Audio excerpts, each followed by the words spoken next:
Kung ang speaker ninyo ay madaling malobat, so ganito lang gawin nyo. Kung sira ang battery, kaysa bumili kayo ng battery, o murang battery. Pag bumili kayo ng battery, ganun din ang kahinatnan yan.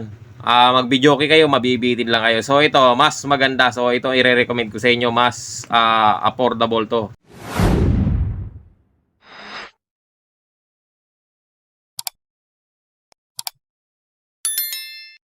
So yun guys, magandang araw. Ito may nire-repair tayo rito na Bluetooth speaker.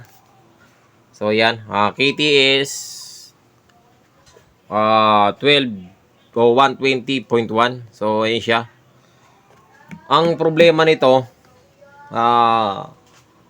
dinala sa akin to dati, umaandar. Ngayon ang kuha sa akin ng may-ari kasi may salpakan siya ng ayan, pang jack na bagsak ang parang sa TV Plus ganon. Kaya lang ang nakalagay kasi dito DC 5 volts. So yung charging pin niya DC 5 volts, magkarugtong lang yan, dalawa na yan.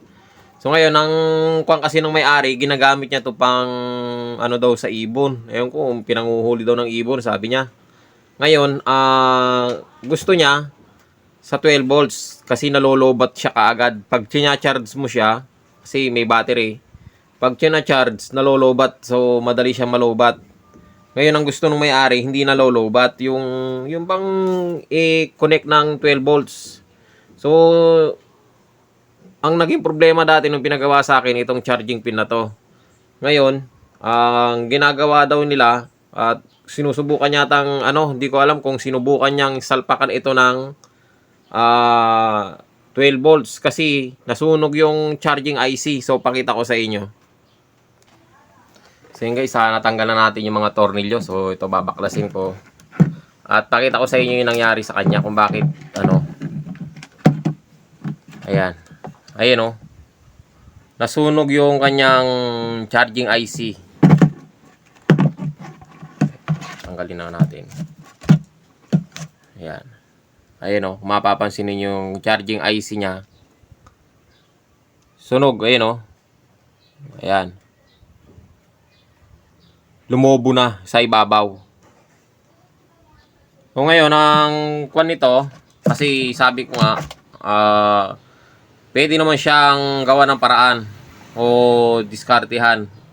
Pwedeng module o basta magawa siya ng paraan. Kaya lang, sabi ko, kung bibili rin lang ng pyesa, kinausap ko yung may-ari, at babalik siya sa dati, hindi rin siya po pwede sa 12 volts, kasi 5 volts nga lang siya. So, hindi naman kasi masisira yan, hindi naman masisibak yan kung hindi nag-over voltage yung isinalpak dito, kasi sabi nung may-ari nga na gusto daw niya 12 volts. Siguro, di lang natin masabi, na kasi nung kinuha niya sa akin, nagcha-charge. Tapos pag uwi sa bahay, ayun daw, sinubukan daw ng charger dito, umusok daw. Yun lang, hindi natin masabi kasi kung 5 volts lang ang papasok dyan, hindi masisira ito. Hindi siya uusok ng ganyan. So, ayun, nag-usap kami. Sabi ko nga, kung gusto niyang hindi na nalolobat, 220 meron. Kung gusto naman niyang pang 12 volts, meron din. So, nag-order ako sa online. So, pinag-order ko siya. So, ganito na lang. Ito, meron na tayong in-order at dumating na. So, ganito siya. Sasalpak na lang siya doon sa kaha. So, ganyan. Sasalpak na lang niya. Gagawa na lang ng paraan para pumasok. So, meron siyang malit ng konti kasi ito. Kung i-compare dyan sa dati niya. So, nagkaroon ng konting butas. So, madali lang naman yan diskartehan. At didiskartehan na lang natin. Para naikabit. At hindi naman pangit na nakikita kung may butas sa ibabaw. So ito na lang. Itong in-order natin na to, ayan, sa mga gusto mag-order, so pwede naman to. Kung ayaw nyo nalolobat yung Bluetooth nyo, at halimbawa may sira battery, halimbawa sira battery, sira charging pin, o kahit na anong problema nya, ingay naman ng motor. Namumroblema kayo, nalolobat, halimbawa gusto nyo mag-videoke na bibiting kayo, nalolobat. So, para hindi siya malobat, eto, ganito, palitan na lang ninyo ng word, murang-mura lang naman to. nasa 350 o sabihin nyo ng 400 lahat-lahat. So madali lang din naman siya ikabit. At mas maganda pa. So direct siya ng 220. Kung gusto nyo ng battery 12 volts, so pwede. Ayan. Yun lang, hindi na siya pwedeng i-charge. So ito kasi na-charge. Pwede mong dalhin. Ngayon, kung gusto nyo pwedeng dali sa ibang lugar, pwede 12 volts. Pwede yan. Magdala lang kayo ng battery na 12 volts. Tapos meron siyang free jack para dito. At meron siyang 220 plug. So ayan. Para din dito. So meron siyang plug. Tapos meron pa siyang remote. So ayan, may kagandahan dyan. Meron pa siyang remote. So murang-mura lang. So madali lang din siya ikabit. Paano siya ikakabit? So ang sasalpak lang naman ninyo dito, yung speaker.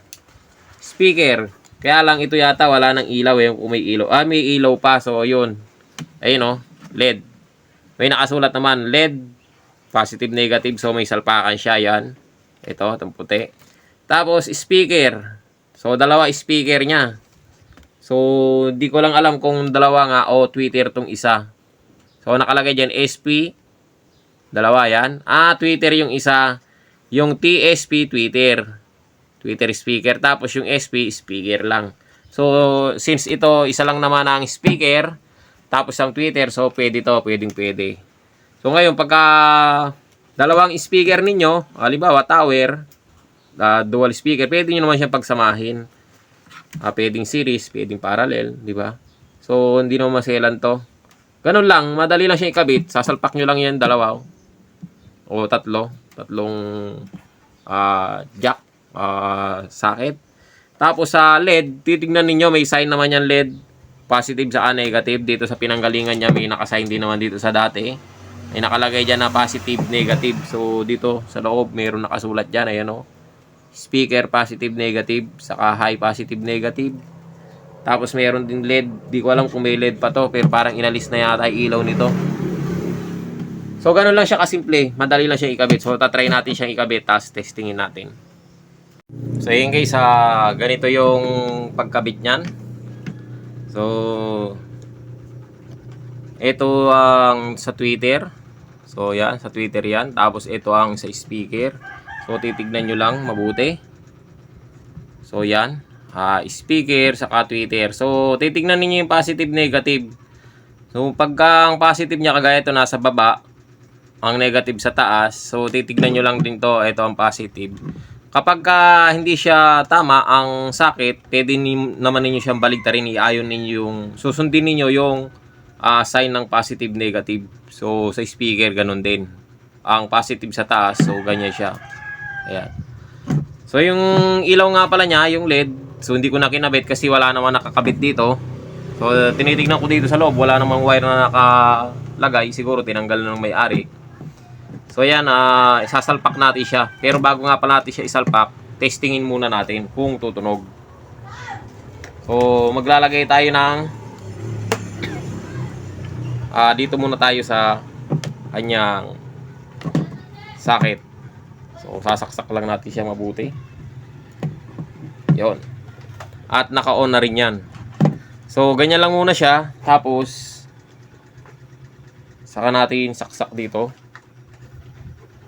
So, yun. Nakalagay na yung load. Meron na rin siyang Bluetooth. So, ngayon, i-connect na lang natin siya sa music.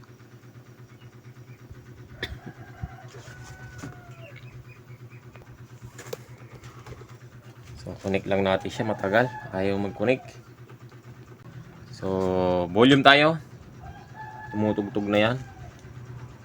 Volume. Ayun. Ay, ang lakas ha. Bagya pa lang siya nag-volume oh.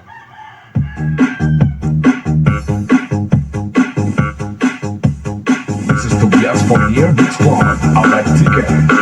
La verá. Was. So, lakas. So, yun. Kayang-kaya niya. Malakas. Ayun, oh. Ganda na to.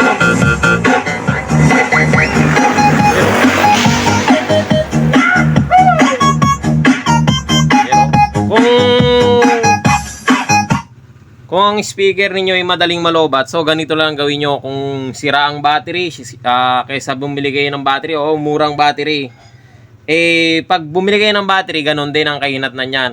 Mag-videoke kayo, mabibitin lang kayo. So ito, mas maganda. So ito i-recommend ko sa inyo, mas affordable to. Mas maganda siyang gamitin. Hindi pag sinaksak niyo sa kuryente, so dire-diretso na. Walang sawa na kayo magbibidyoke. Pag gusto nyo naman ilabas, pwede naman siya sa 12 volts. Yun lang, magdadala kayo ng battery 12 volts. So, pero mas okay to. Yun o, lakas. So, ang speaker ito nasa 12 inches yata. So, kayang-kaya nyo. O, diba? O, hindi pa nakatodo yan, ha? O.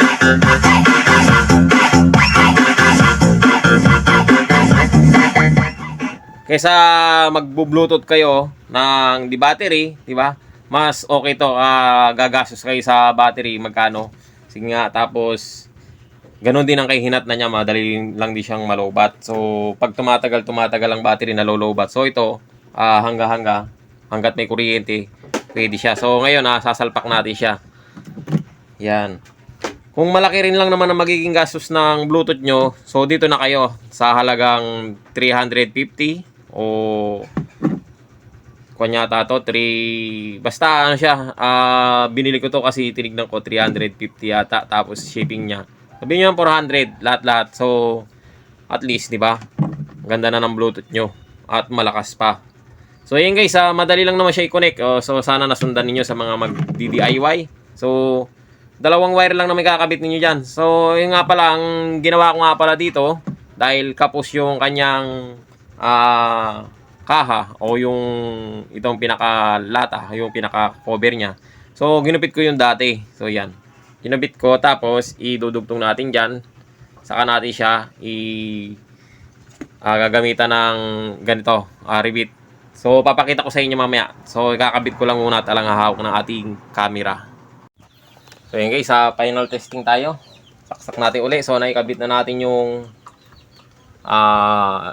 ayun, yung sinasabi ko sa inyo. So ayan, i-revet na natin. So ayan, okay na siya. At naikabit na. Okay na, final testing na lang tayo. Ito yung sinasabi ko sa inyo, kagandahan dito. Volume.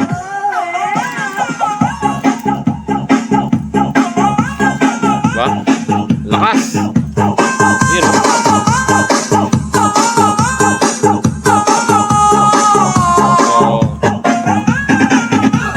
Ito, remote nya. Stingin natin.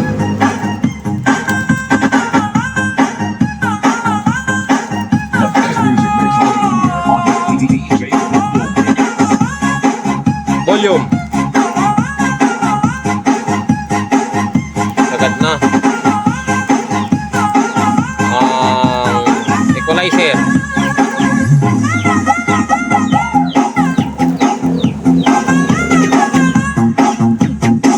Yun o, gumagana. Diba?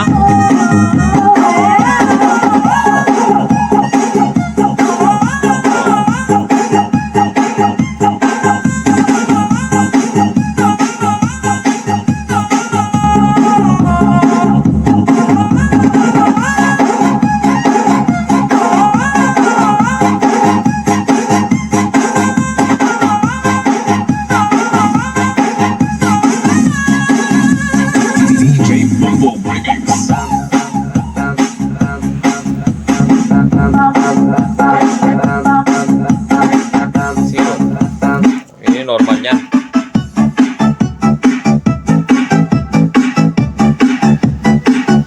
Magana. Pause. Pause. Play. Diba? Next. Volume. Magana. Okay, 20 na yun.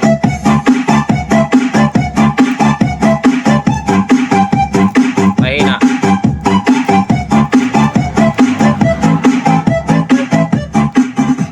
Diba? Gumagana.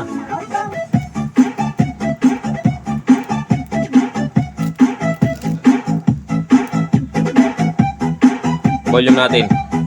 Malakas.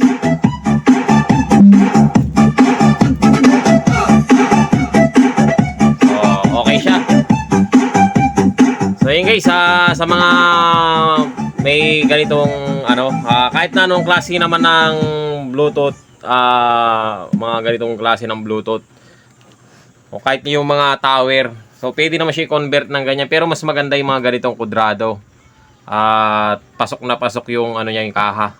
Itong pinaka-plate niya, itong pinaka ano sa labas. So tamang-tama siya at magandang tignan. So yun guys, sa mga may ganitong klase ng Bluetooth speaker, sa mga sabi ko nga sa inyo, sa mga gustong hindi nabibitin o nalolobat, kasi kadalasan niya nalolobat kaagad, hindi siya tumatagal, lalo na pag pinambibidyoke. So pag sinalpakan nyo naman ng charger yon, madali siyang masira yung battery.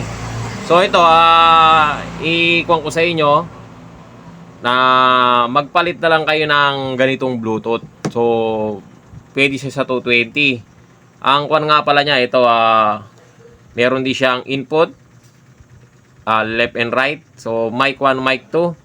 Meron din siyang, ayan, echo, mic volume. So tapos volume, treble bass. So gumagana lahat siya. Okay siya. Tapos ito yung kanyang pwede sa USB, sa memory card. Tapos ayan ang mga pindutan. Tapos ang kwan niya, ito nga pala, AC/DC D30-2. Ayan. Yan ang kagandahan dyan. Itong ganito, D30. Pwede naman yung mas maliit dyan, yung D10. Pero ito pinili ko. Meron pa yung D100 kung gusto nyo mas malakas talaga. Malaki IC. So pero mas okay na to. Tamang-tama lang to. Malakas ng masyong. Solve na yung may-ari dito. So ayan guys, sana nakatulong sa yung video na to. At maraming salamat sa panonood.